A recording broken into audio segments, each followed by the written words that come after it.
the TVR Tuscans were, as ever, absolutely awesome. The first race of the year was at Alton Park, where Steve Cole and Simon Wayne battled their way around the opening laps. Liverpudlian Cole was down in second place. It wouldn't be long, though, before he battled his way into the lead through the narrowest of gaps. Once in front, Cole tried to pull away, but he was oh so nearly caught by John Kent at the flag. The championship then moved on to Silverstone in Northamptonshire. Under braking for Brooklands, there was plenty of drama further back down the field as Simon Wayne got involved with Graham Nash and Bob Sands and Chris Marries and John Barker and anybody else you care to mention. Thankfully, all the cars were rebuilt for Mondello Park, where there were 2 races over in Ireland. Mark Hales had won at Silverstone, and he would win here again at Mondello. However, there was action aplenty on the way down to the first corner, and that man Simon Wayne was involved again, helping Neil Anderson a little bit sideways, and Wayne spun himself in the middle of the pack.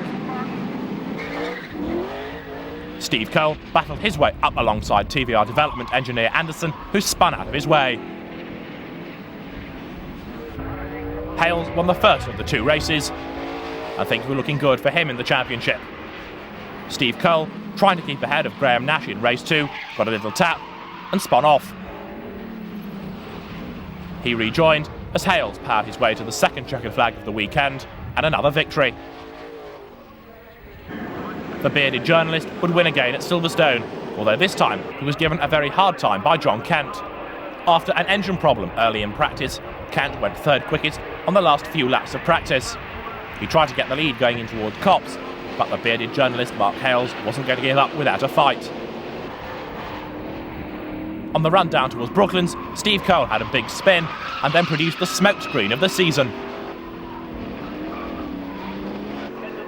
Hales on target for the checkered flag and the championship lead. 1993 was beginning to look like his season. He won again at Donington, but only just. This mistake on the last lap at the Melbourne hairpin almost allowed John Kent up alongside and through.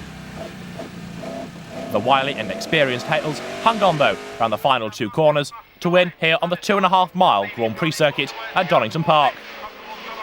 Kent tried everything at the last corner, but he wasn't close enough and the gap wasn't big enough. Mark Hales hung on to victory. From Donington, the series moved to Alton Park, where Kent led and Wayne and Cole were battling once again. They both went across the grass at the chicane and continued in the race, Wayne ahead now of Cole. There was drama at Cascades as Dave Bentley did his Tuscan a power of no good, going off into the tar wall in a very big way. With bodywork all over the road, the marshals had a busy time at Alton Park. Up front, meanwhile, reigning British touring car champion Tim Harvey found a gap big enough for him and his car, and he took over the lead from John Kent with just a lap to run.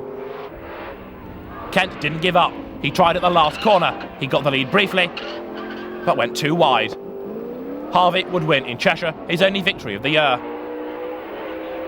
Graham Nash, TVR Power Director, also went off at Cascades, although his shunt wasn't quite as destructive as Bentley's.